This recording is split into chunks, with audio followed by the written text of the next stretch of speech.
Yo, yo, yo, yo, yo, yo, yo, Big Kish back up in here like I never left. I told y'all don't go nowhere, man. We about to look at this second half of the Euphoria breakdown. Man, this dude does an amazing job in the dirt, man. Like I said, everybody been hitting me up. Yo, what's in the dirt? Do the dirt, do the dirt, what the dirt? Man, look, we about to get it, man. We about to get it. We about to get it right now. The other half of Euphoria. Love it. I love it. I love it. I love it. I love it. I love it. If you want to enter to win a free $150 for first place, $100 for second place, and $50 for third place, follow me on Instagram at Big Kish, BIGGKISH. Comment on the last post what you think about the freestyle, and that automatically seals your spot to win, to potentially win that prize, you guys. Let's get it. I've grown to accept over the years is the fact that I'm never gonna have braids, you know, and now tough pill to swallow. But I feel like Drake's braids are just too tight. But he's not just talking about Drake's hairstyle, but his own.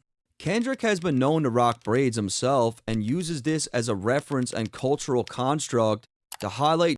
So again, more cultural references here, as Kendrick continues to chip away at Drake, pegging him as an outsider in the culture, would turn in his grave over the ring. Kendrick is also insinuating, Kendrick continues to chip away at Drake, pegging him as an outsider. Kendrick continues insinuating that Pac would have been pissed and would have never approved of Drake's AI gimmick. Cut the business, you got shit twisted. What is it, the braids? So again, more cultural references it seemed like here, something skipped, as y'all, my Kendrick bad. continues to chip away at Drake, pegging him as an outsider in the culture. Kendrick asked Drake if he has shit twisted, alluding to Drake's new hairstyle, which is indeed braided. He confirms this even more with the next line when he says, "What is it, the braids?" Something that I've grown to accept over the years is the fact that I'm never going to have braids, you know? And now, tough pill to swallow, but I feel like Drake's braids are just too tight. But he's not just talking about Drake's hairstyle, but his own.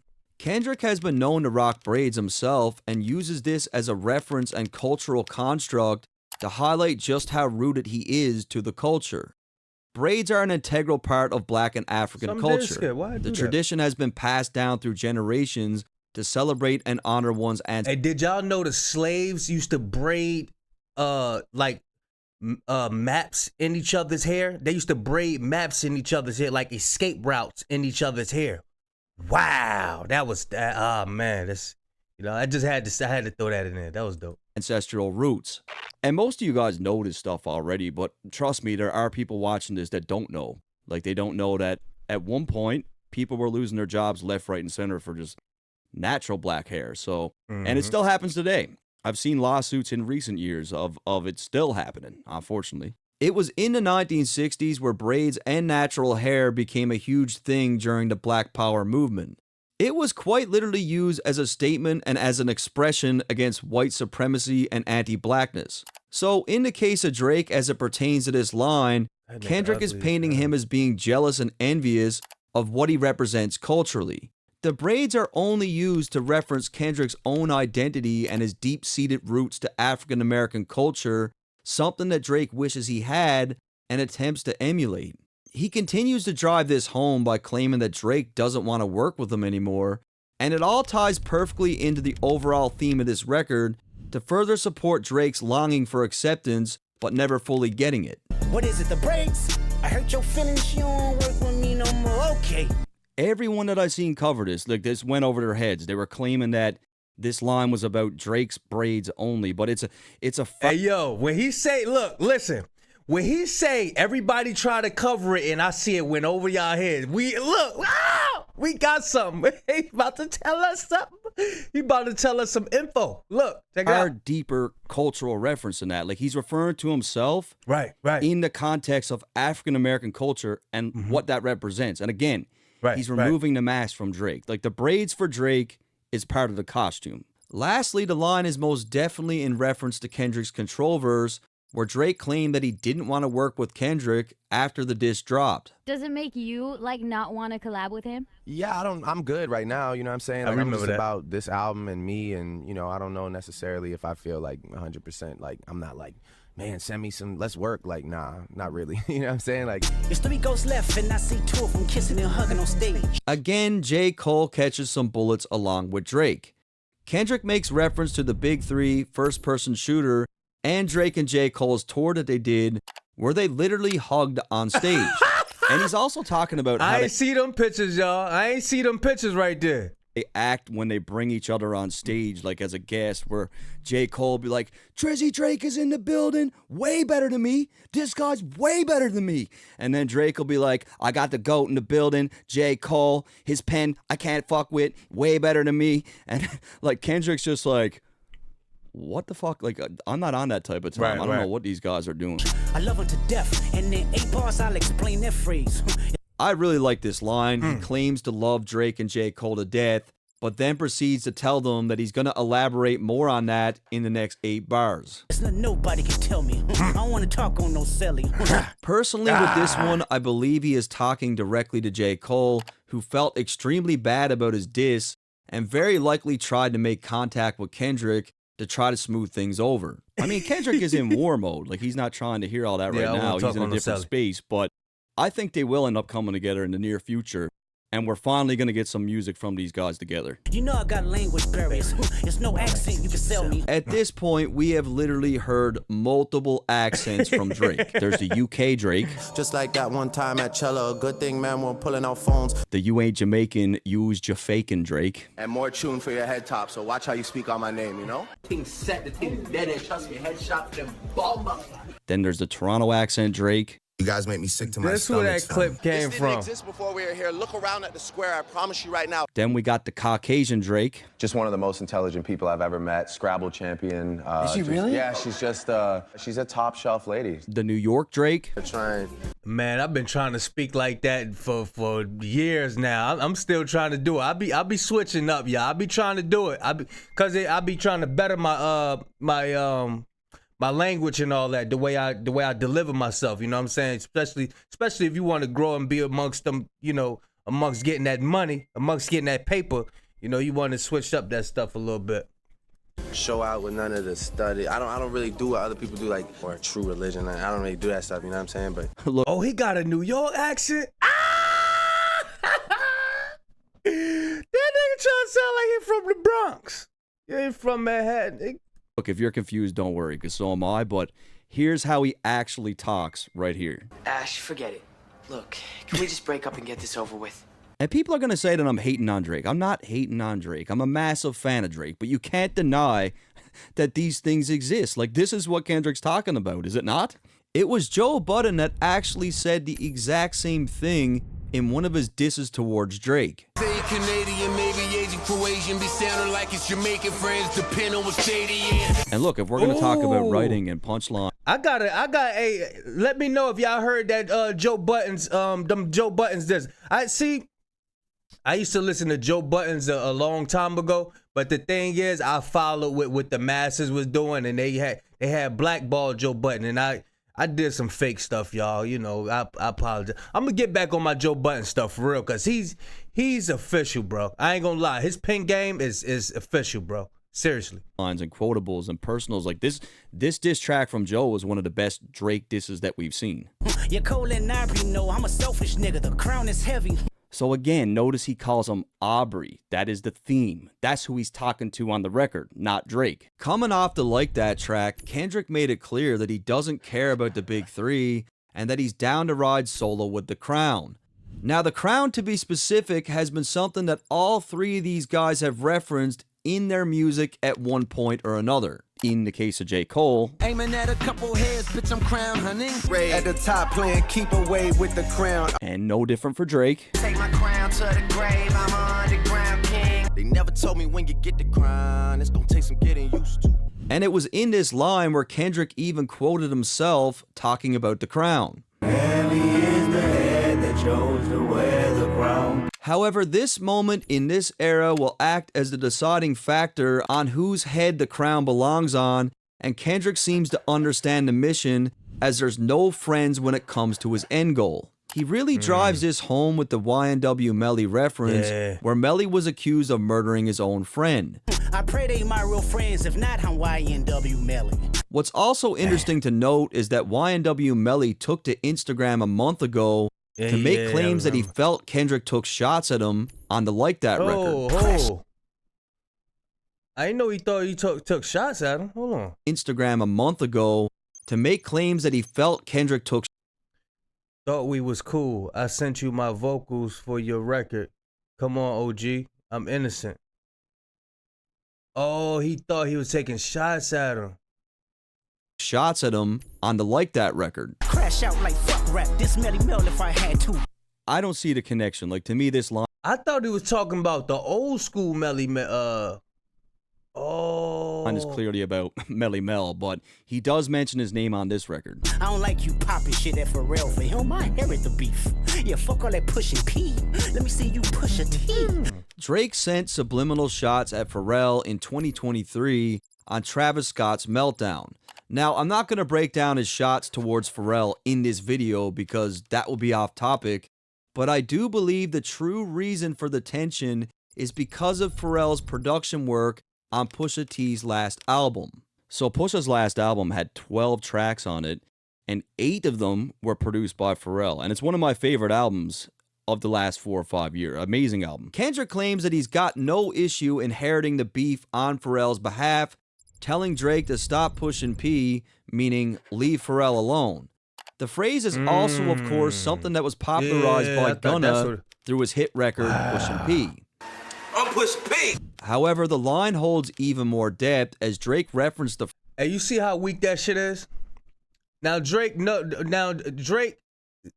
got somebody ready to go to war with him lyrically, ready to go in with him, but he'd rather beef with Pharrell.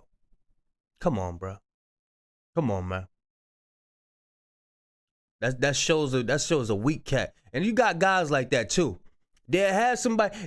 Matter of fact, Old Boys did a skit like that. I forgot the name of that skit. He did a skit. He was trying to bully everybody, but wasn't focused on the dude that really was trying to fight him. Like, yo, it's people like that for real, for real. The phrase in a song himself. Steady pushing P, niggas pushing PTSD. To explain a little better, the phrase pushing P basically means keeping it player, acting with integrity whilst staying successful. In this scenario, Kendrick tells Drake to forget about the integrity and hits Drake in a sore spot by bringing up his infamous loss to Pusha T. Drake allegedly had a career-ending red button diss for Pusha, to which Jay Prince shut down as he said Drake was taking it too far. You know, my reasons for pulling the plug and having that conversation with him simply because it crossed the line of music.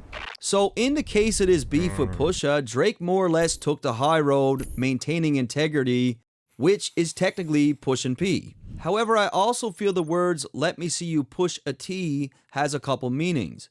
One, he's clowning Drake regarding his loss to Pusha and egging him on to clear up unfinished business. And two, he's asking Drake to push the red button on that track that he held back because of Jay Prince. Drake's been talking about his red button for a while. I don't think he has one for Kendrick, but I think he's got something for Kanye and Pusha. You better off spinning again on him. You think about pushing me.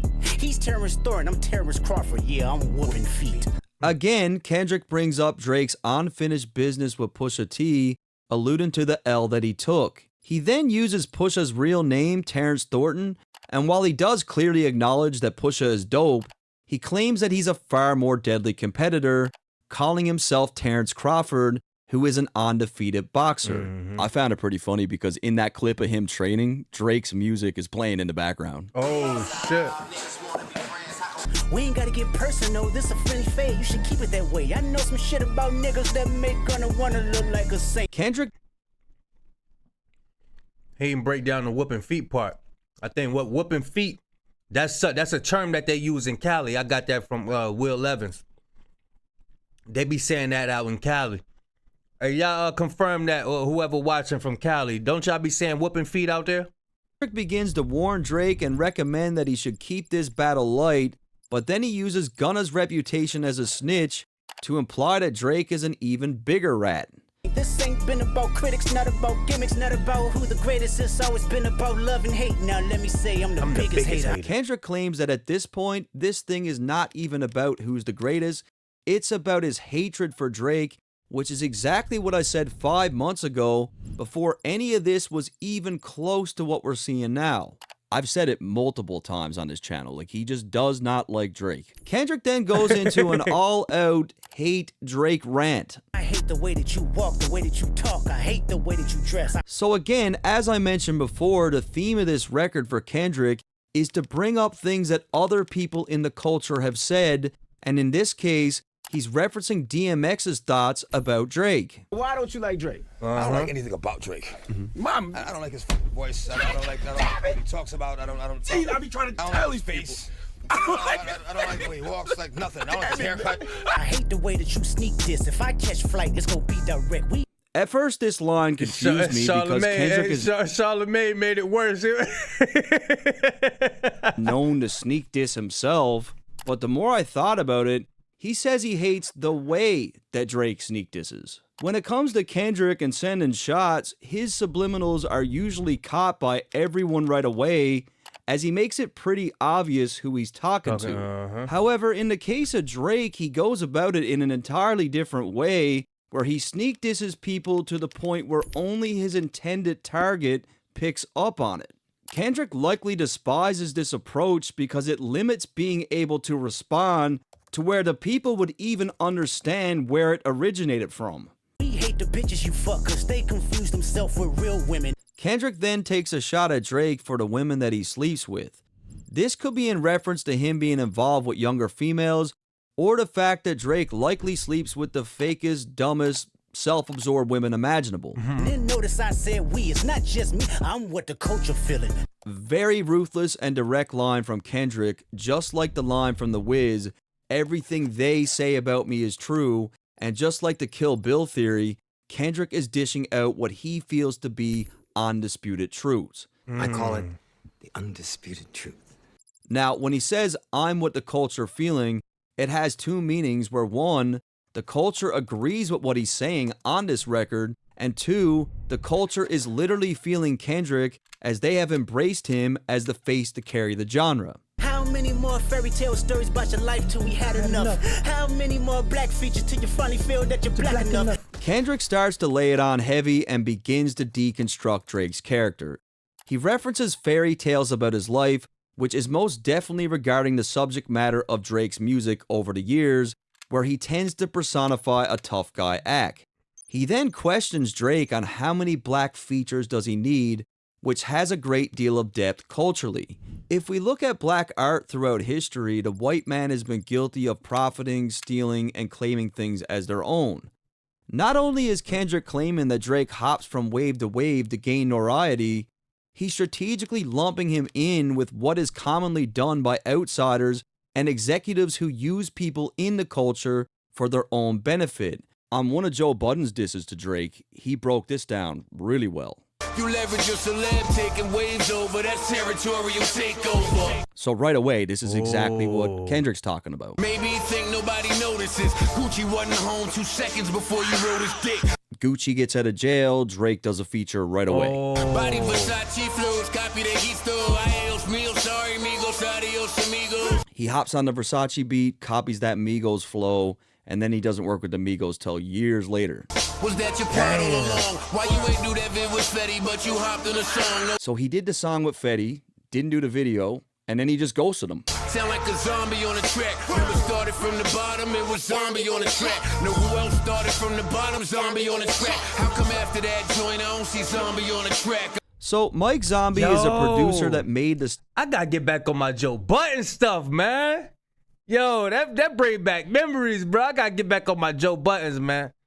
So Zombie, okay, all right, it's a new breakdown, y'all. Here we go. It's Zombie right here.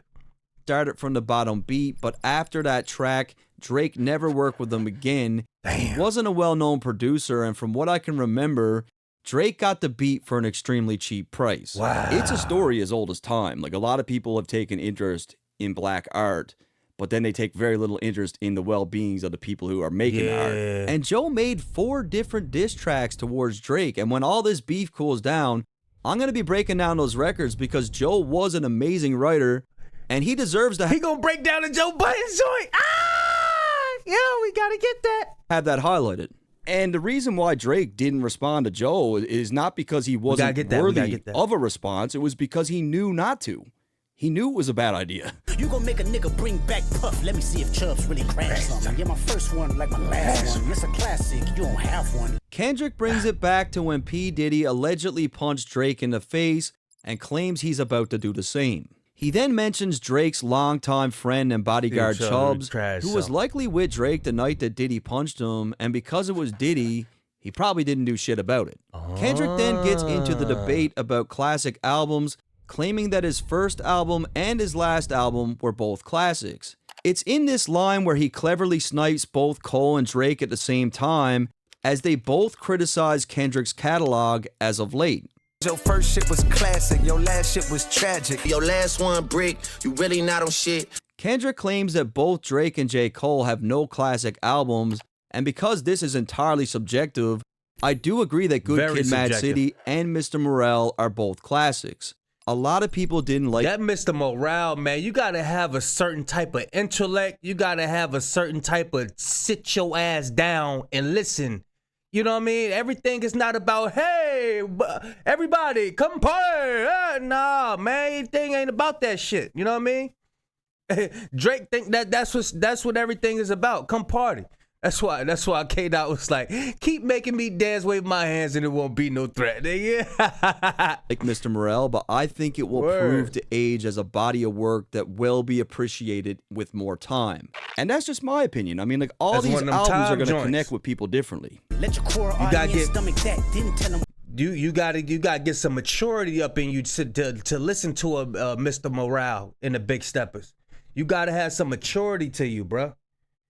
You can't be thinking that everything is just, oh, I'm ready to, you know what I mean, shake my butt and go drink and do it. You know, man, you got to sit your ass down when you listen to Mr. Morale now.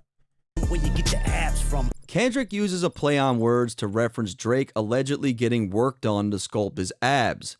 Kendrick uses this wordplay to symbolize that Drake's core audience is not that of actual hip-hop fans. Right. And of course, just like his stomach, he's a fake person with fake music. And I know people are saying, like, what's the big deal? He got work done. I agree. I don't think it's a big deal, but in the context of hip-hop, it's just not something we've ever seen. Yeah, we gonna talk about you. We gonna talk about you in hip-hop. In hip-hop, you really can't, you gotta watch how you move, because niggas gonna talk about you. It's the way it is. Before or be exposed. Like, it's not a hip-hop type of thing to do. Look, I don't care in hip-hop. I don't care if you're doing something positive. Somebody would be like, oh, now you all of a sudden doing this, huh? Oh, now all of a sudden they gonna make up something to talk about it. It's just the way hip-hop go. It's a fast one. Last one. Coming off the last line, Kendrick references a plastic surgery machine called the V12. Wow. And of course, it's obviously a reference to an engine found in sports cars. Headshot for the year. You better walk around like Daft Punk. Just think about it. Not hey, like man, us. see, that's why I gotta listen to the song before I do these reactions, man. Dang, man. Y'all gotta be reminding me. Dang. Number 1 on the charts right now. Not going anywhere. Headshot for a fucking year. That record was already done at this point. Waiting and ready. Kendrick tells Drake that he's coming with a headshot that will leave him so embarrassed that he will be ashamed to be seen in public. He does this by making a reference to that. Oh, ashamed to be seen in public. So walk around with the joint on so you won't be seen. I thought it meant you put the helmet on so to protect your head from these headshots. But I guess man, that shit probably got like 30 different meanings fucking with K-Dot ass, man. Daft Punk, as they wear a masked helmet which completely conceals their identity. It's also important to note that Drake sampled Daft Punk on one of his recent hits. One more time, you gotta run a phase. On to verse 2. Remember? Right. Kendrick starts off by reciting Drake's track Worst Behavior, where the premise of that entire song is Drake highlighting how he was never embraced, how people counted him out, and he's basically reminding those people of who he is today. This was my joint. Remember? I ain't gonna lie, I like that joint. That's my joint. I used to bang that. That's my joint now. The record is basically an in-your-face moment for Drake. Like, remember me? Remember how you treated me? Now look at me. It's a very clever callback from Kendrick as it highlights what he's been saying on this track. Drake was looked at as an outsider, but when I think that's the dude who hit Ross right there. Is that the dude? Hold on, let me see. Is that him, y'all? Is that the one who hit Ross with the Was that him? Moment for Drake. Like, remember me? Remember how you treated me? Now look at me. It's a very Nah, that ain't him. That's not him. I thought that was him, y'all. I thought that was him. I don't think that's him. Clever callback from Kendrick as it highlights what he's been saying on this track. Drake was looked at as an outsider, but when artists realized that he could be used as a means of pushing their careers further, like getting a Drake feature, they started to embrace him. Hey, top dog, who the fuck they think they playing with? Extortion my middle name as soon as you jump off of that plane, bitch. Just like every good diss track, Kendrick is rebuttaling Drake's narratives from push-ups. One of the main components of that diss, right down to the hook and the title, was directly tied to Kendrick allegedly being extorted by TDE. I'm allergic to the lame shit, only you like being famous. Yachty can't give you no swag neither. I don't give a fuck about who you hanging with. When we really sit back and think about this thing, I love this shit, bro. Kendrick and Drake couldn't be more different. These guys are literally polar opposites, not just in music that they make, but in the way that they move, the way that they live, the things that are important to them, their values, their moral compass. They are just two completely different people. It's cause Kendrick grew up in that stuff that Drake want to be a part of. It's like, yo, I've been there and done that. You trying to hang around all the gang members and all the, bro, I'm from that. Like, you, come on, man. We not doing that. It's pretty clear that Kendrick doesn't value fame. He's not on social media. He's very quiet, reserved. Only you He's not like flashy. being famous. The line about Lil Yachty is in reference to Drake's friendship with him. Drake is excellent at remaining tapped into what the youth are doing, and people like Yachty act as a vessel to doing just that. I hate the way that you walk, the way that you talk. I hate the way that you dress. Coming back to the Kill Bill theory. Yo, remember the anime joint we went over the other day where Drake was the vampire? Bro, he's really a damn vampire, bro. He said the youth is a vessel that he uses to stay tapped into the culture. So it's like he got to tap it like a damn mosquito. He got to tap into the vessel just to suck the blood out. Man, that dude is a damn vampire. Way that Drake walks, talks, and dresses are all aspects that are tied to his costume. Kendrick hates these things not because of what they represent, but because it's not authentic to Drake's true identity. She wanted that feature request. You know that we got some shit to address. This line didn't surprise me in the slightest. I truly believe that Drake has made attempts to make amends with Kendrick over the years and likely wanted to get back in his good graces.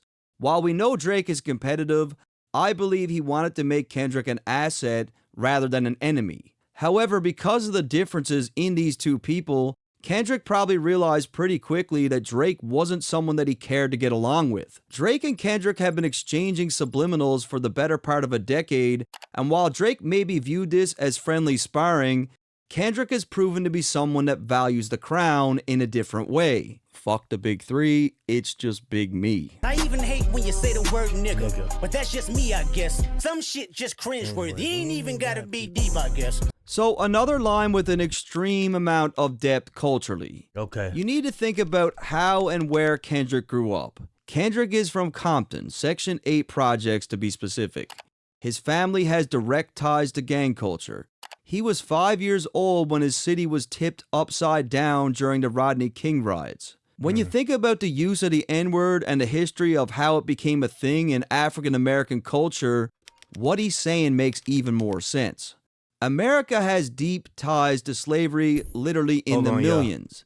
In the case of Drake, he grew up in Canada, a place that does not have a history of black slavery. In fact, Canada only has 4,000 documented slaves. Then when we look at how Drake grew up, being raised in an affluent white neighborhood, going to very good schools, it's 100% clear that the N-word wasn't something that he heard being used. He didn't hear it from his mother's family. He didn't hear it from his friends. He didn't hear it at school. It just wasn't. What I miss, whatever I miss, y'all break it down. Y'all break it. Y'all react to it in the comments. Intertwined with his upbringing. Basically, there came a day in Drake's music career where he decided that he was going to start using the word. It isn't a natural thing for him, and it never was. Kendrick looks at Drake's use of the N-word just like the other aspects that make up his costume. This is not even up for debate. Like, it doesn't take a brain surgeon to tell you that that word clearly doesn't fit into the way that Drake speaks naturally. And I saw that a lot of people tried to pigeonhole Kendrick on this record as being racist, but that's not what any of this actually means. Yeah. Kendrick is not trying to disregard that Drake is half black.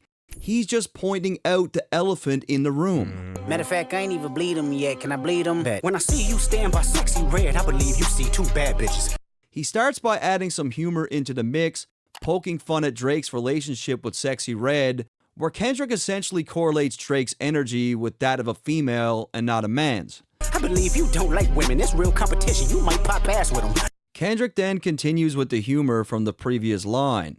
Sexy Red, along with their fan base, are known for twerking, and he says that Drake should join in on the fun. This could also be in reference to the nickname coined for Drake by Rick Ross, BBL Drizzy. Kendrick also seems to insinuate that Drake could be gay, alluding to how Sexy Red is his real competition when it comes to male attention. He also alludes to Sexy Red as being another form of competition when it comes to the actual music. However, the line also has a more serious tone, as Kendrick could be alluding to the fact that Drake doesn't like women because he likes younger girls. I mean, at this point, it's been Kendrick's main angle that he's been playing for most of his records, right? Let's speak on percentage. Show me your splits. I'll make sure I double back with you. Kendrick continues to chip away at Drake's narrative from push-ups, rebuttaling Drake's lines regarding contract splits, and Kendrick seems fairly confident that his circumstance is still better than Drake's. You assigned to a nigga that signed to a nigga that said he was signed to that nigga. Again, all part of his strategy on this track. Kendrick is pulling previous information from other. Hey yo, why Sexy Red was on stage doing splits and shit? Drake talking about splits. If you do a split, your pants might rip. Remember in 50 push-ups, Drake was like, if you do a split, your pants might rip. Bro, Kendrick Lamar ain't doing no damn splits. Why you referring to guys for doing a split? You be hanging around Sexy Red too much. Now you think everybody's supposed to be doing the damn split. No, sit down, man. Others, and in this case, it is Pusha T's reference from Exodus 23:1. You sign to one nigga that signed to another nigga that signed to three niggas. Now that's bad luck. Because Drake criticized Kendrick regarding his contract splits, he ultimately opened himself up entirely to being rebutted with a situation that could possibly be even worse. Try cease and desist on a like that record? Oh, what, you ain't like that record? Kendrick alleges that Drake tried to strike down the Like That record, which is an allegation that seemingly might be true, as we have seen leaked emails surface that potentially confirm it. Now, there could very well be some truth to it, but anyone can make one of those emails. Like, I can make one of those emails that looks just like that in 5 minutes. Back to back, I like that record. I'm gonna get back to that for the record. Kendrick claims that he likes Drake's record against Meek Mill back to back and proceeds to dish out a double entendre. Firstly, Kendrick announces on this track that he's going back to back on Drake, which proved to be true, as that's exactly what he did on the upcoming diss tracks. Secondly, notice how he uses the words "for the record." He uses this to point out that he already took a loss against Pusha T, but he's about to add another L to his record, receiving back-to-back losses.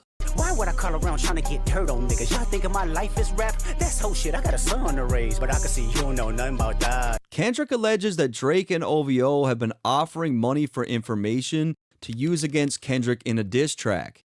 Previously, Pusha T publicly stated that OVO was offering $100,000 in search of information for Drake to use in their beef. He then points out that he has kids to raise, and unlike Drake, that's his priority. Right. However, this line has an even deeper meaning, as Drake's father was absent for a large chunk of his upbringing. Since my dad used to tell me he would come into the house to get me. He ain't show. So when Kendrick says I you don't forgot know about nothing that. about that, he's saying that Drake could not know much about fatherhood because he never experienced it himself.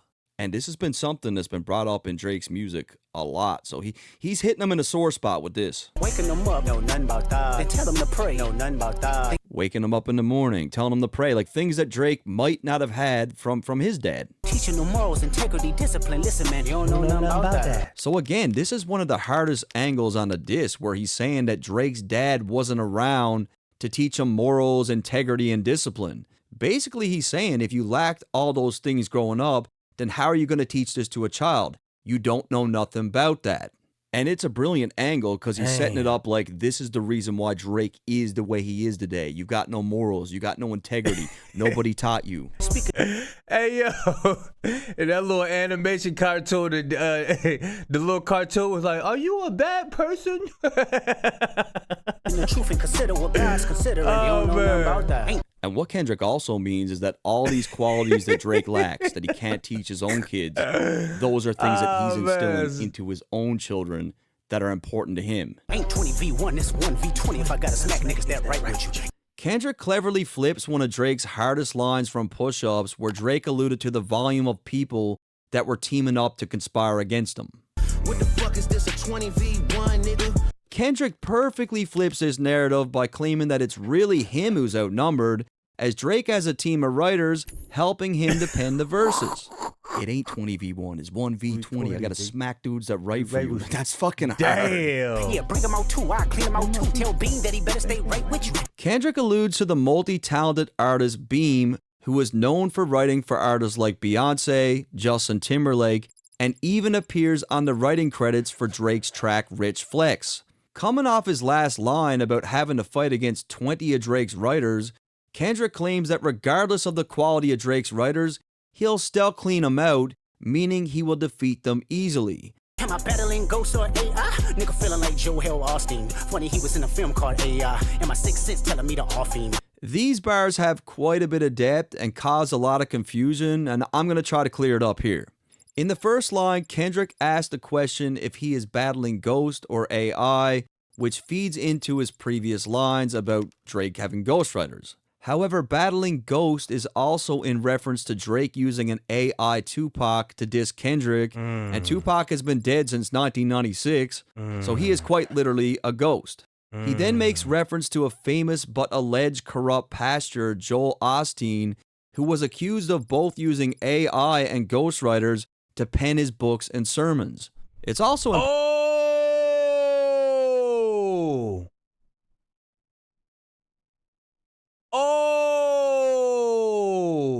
I ain't know that one. Whoa! Wow. In reference to Drake using an AI Tupac to diss Kendrick, and Tupac has been dead since 1996, so he is quite literally a ghost. He then makes reference to a famous but alleged corrupt pastor, Joel Osteen, who was accused of both using AI and ghostwriters to pen his books and sermons. I didn't know that. Damn.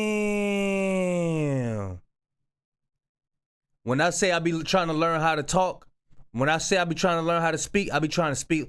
Listen to him speak. Not saying be a fan or nothing like that, but listen to people like him, TD Jake speak. When they speak, they don't say things like I forgot. Bruh, they actually speak word for word. Like no pauses, no none of that, bro. I think that's, I really like that. Sermons. It's also important to note that Joel Osteen is riddled with plastic surgery, which could be a reference to the work that Drake had done himself. However, it gets even deeper when you find out that Osteen's church was once caught in a child abuse scandal. One of Osteen's volunteers was accused of doing this, and due to the narrative that Kendrick has levied against Drake's camp, this could also be another reference to just that. He then claims that Joel Osteen was in a movie called AI, which is actually incorrect as it was a child star, Haley Joel Osment. It's unclear if this was intentional or a mistake, but I believe that Kendrick just simply used the name Joel to connect the two people. We then find out that the two Joels are even more connected as Haley Joel Osment starred in the movies AI and The Sixth Sense. The line contains even more depth when we look at the fact that Haley Joel Osment's character could see and connect with Ghost in the movie The Sixth Sense. This ties perfectly into Drake said, "You better come with a quick quintuple entente, nigga." That's a damn man. Listen, bro, you got what you asked for. Drake's AI Tupac gimmick, because without being able to talk to Ghost, how could he really know if Tupac approved of what he was doing? That line is also crazy. Yeah, OB-ho niggas is dick riders. Tell them run to America to imitate heritage. They can't imitate this violence. So, following with the theme of Drake being an outsider, in this line, he's not just aiming at Drake, but at Toronto as a whole. Run to America, they imitate heritage, is Kendrick basically saying that the people of Toronto attempt to imitate LA gang culture. Yeah. As you'll see in the upcoming lines, Kendrick is mocking Toronto gangs for being imitators of LA gangs and saying that they aren't a threat. And Drake showed a lot of disrespect to the West Coast with the AI shit, and now Kendrick's flipping that, dishing it back to him, hitting his city. Don't speak on the family, Crody. It can get deep in the family, Crody. Kendrick doesn't appreciate Drake speaking on his family, as he did just that on the Push-Ups track, where he made suggestions regarding Kendrick's wife, Whitney. He then uses the term Crody, which is another major cultural reference. Crody is a name flip on the term Brody, which is a slang term derived from African culture. Brody is simply short for the term bro or brother, which are terms of African vernacular dating back to the early 20th century. However, in the last 4 or 5 years, the term Crody has began to surface in Toronto gang culture and eventually became more widespread amongst the people of Toronto itself. Even Drake started saying it. Crody, turn me up. So Kendrick is really trying to drive two things home here. One, Drake is again stealing from a culture that he has little to no connections with. And two, Drake is now using gang vernacular, something else he has no ties to. And Drake also has a cat that's named Crody, so he's pretty much calling Drake a pussy. Get real. A cat. This line is extremely clever and has more depth than what people believe. New Ho King is a Chinese restaurant located in Toronto, and years ago Drake was robbed at this location for his watch. However, the line contains way more depth when we look at this in the context of the Kill Bill movie. One of the most highly regarded fight scenes of all time is when Uma Thurman is in a Chinese restaurant wearing the iconic yellow suit and fighting off countless people. Coming back to the fact that she recently offered Drake this suit, and the fact that Kendrick flipped the 20v1 theory to claim that it's really him who has this battle, the line is even more crazy, as Kendrick is claiming that he will be in Drake's city and that he's ready to take on everyone. Just think about it. She offers Drake the yellow suit for 20v1. He just flipped that line on him. Now he's in Drake's city, in a Chinese food. Like, the reference makes that line even more fucking crazy, but everyone missed it. And that's why I take my time with this shit, because this is important. We don't wanna hear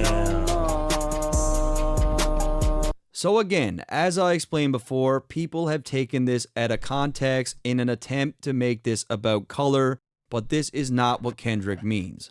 The entire premise of this record is quite literally painting Drake as a cultural outsider. In order to achieve this, Kendrick used the strategy of hitting Drake with undisputed truths.